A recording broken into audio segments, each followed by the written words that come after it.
In the previous ricktalk tutorial, we talked about the importance of creating contrast on a page, whether again it is a print brochure, ad, or something like a web page. It's still a page, okay? And it is important to get contrast. And so here we're going to talk about ways to recognize how you might very well get more contrast.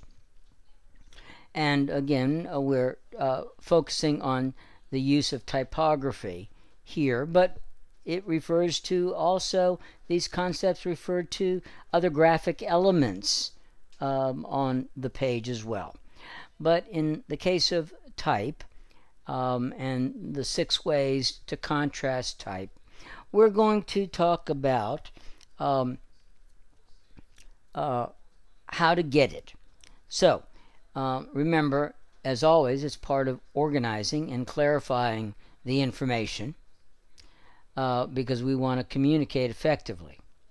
And we want to make sure we don't do things that make communicating effectively more difficult.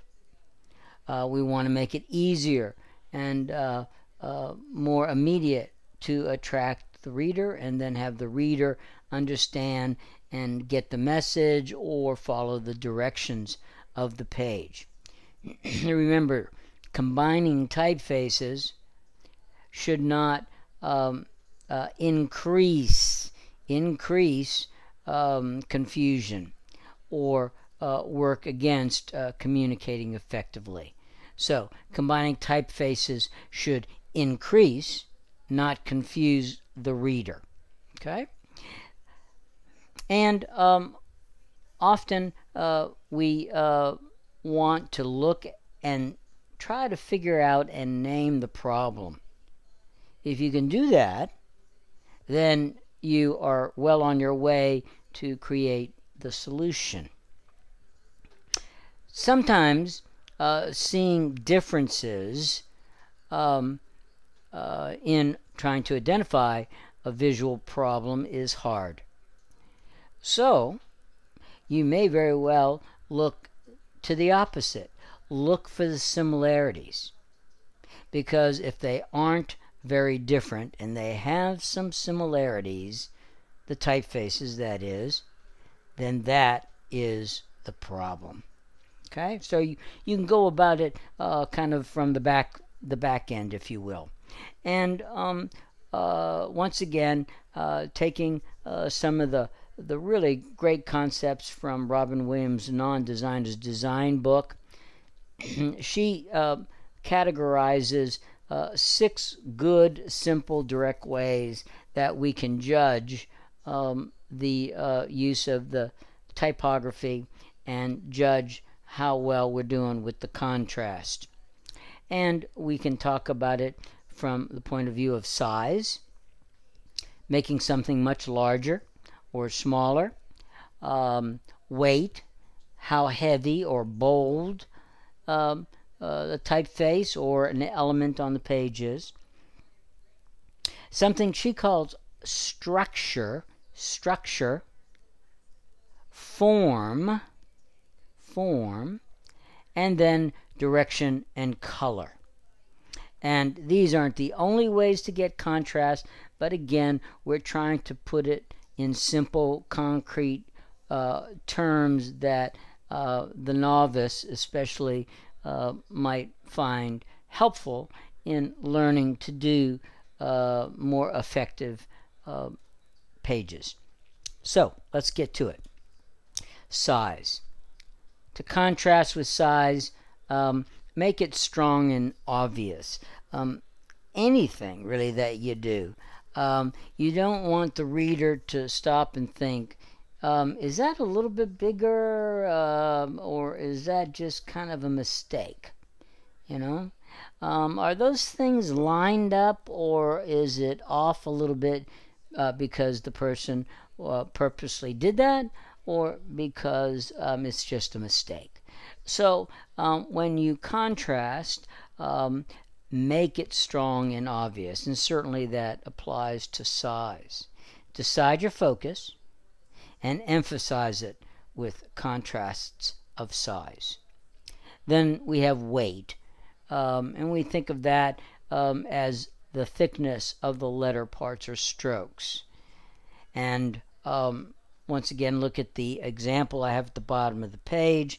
My name is in a very bold, a bit stylish font, and the word graphic designer, as well as being in all capitals, is a very thin mono single weight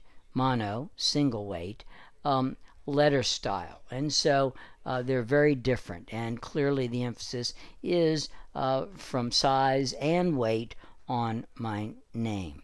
Okay, so weight refers to the thickness of the letter parts or strokes.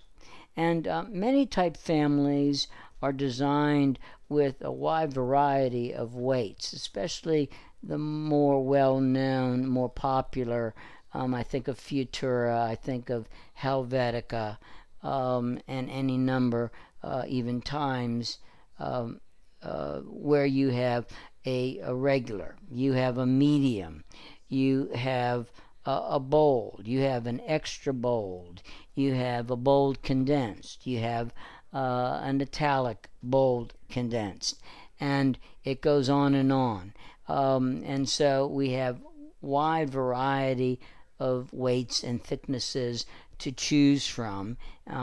So it gives us a lot of options. Okay, so contrast of weight is a very effective way to add some visual interest. Then we have structure, and structure is how the typeface is built. Does it have thick and thin parts? Does it have all thin parts?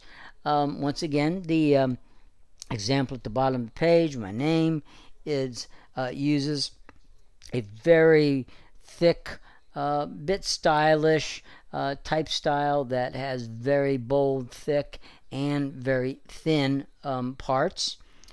And once again, the word graphic designer is all in a mono weight, a very thin mono weight, single weight, and typeface that contrasts nicely, I think, with the name.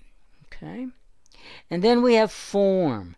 Form refers to the shape of the letters.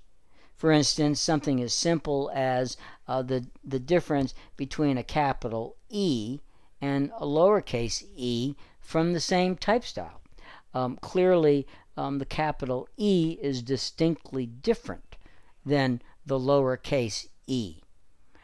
And with respect to that, an important basic design concept is quite often many people will write a paragraph in all capital letters.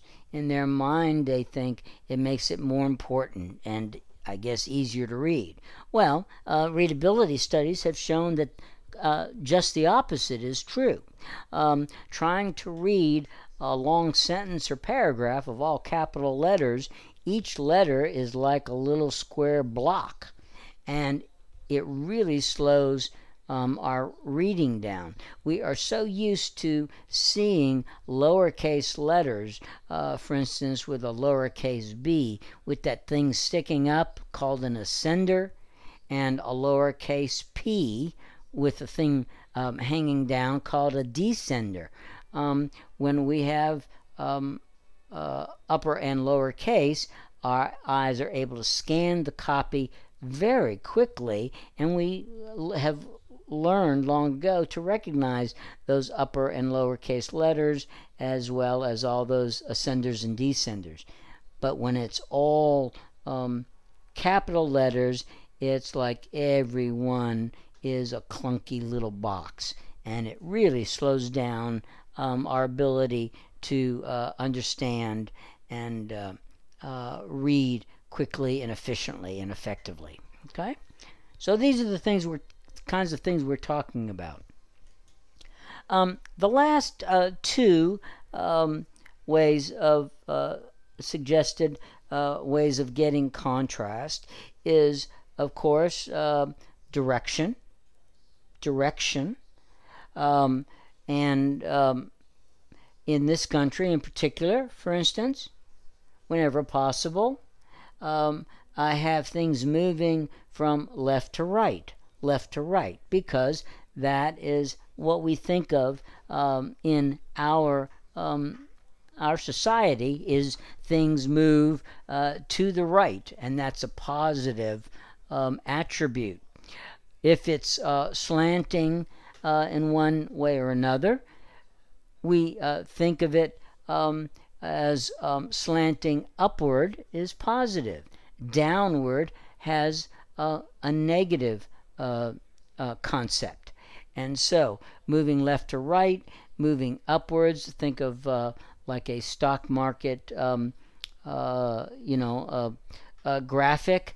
We like it when it's going upwards and on the move. So that's an important attribute to type and readability and the message that you convey. Okay, and then last is color. Of course, color plays an important part, and some basic concepts. Remember, warm colors, reds, yellows, oranges, come forward. They come forward off the page, and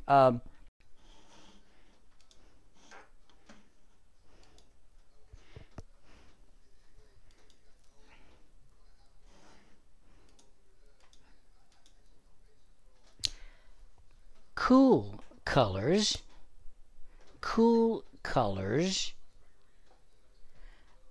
recede or step back. So our warm colors come forward, and cool colors tend to recede on the page. And of course, color to a large extent sets mood. That's certainly one of the most important elements for creating mood. Okay. Also, we have something that is a little bit more esoteric, and that is color in terms of talking design and talking the language of color. We talk about copy or type having color if it's a light type style and spaced loosely, versus a bold,